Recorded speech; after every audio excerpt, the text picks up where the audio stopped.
it's a part of the series you've all been waiting for, but if you have no idea what you're waiting for, I highly recommend you check out the last couple videos that I've uploaded for this entire thing to make sense. But if you've been here, you would know I flew across the country and back in 24 hours to St. Amper's and 1 in Minneapolis at the biggest event of their career so far. Pick up where we left off in part 2. The lights got dark, everyone locked in. It was so interesting. Obviously, the boys couldn't do a regular sound check. You just hear them going through like stock music.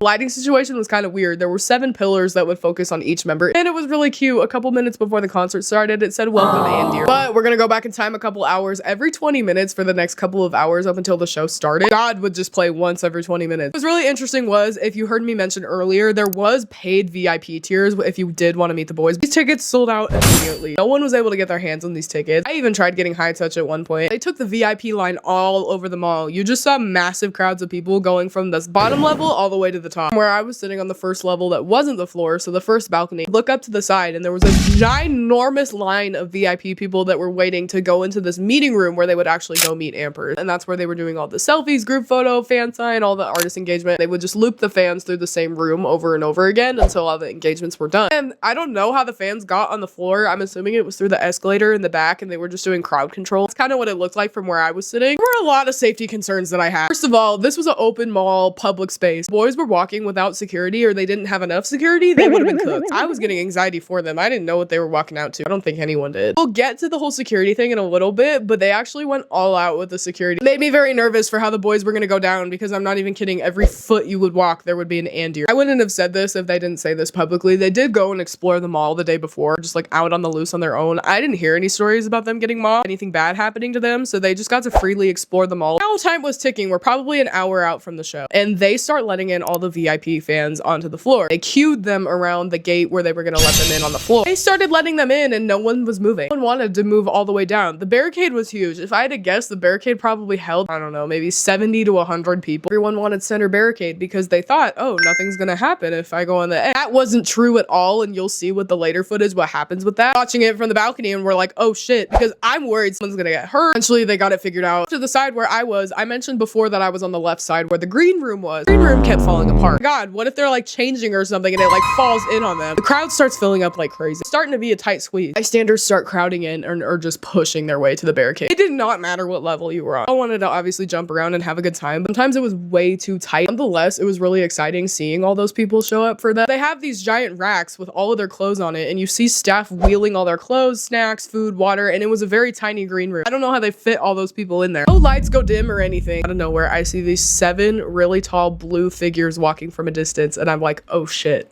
it's happening.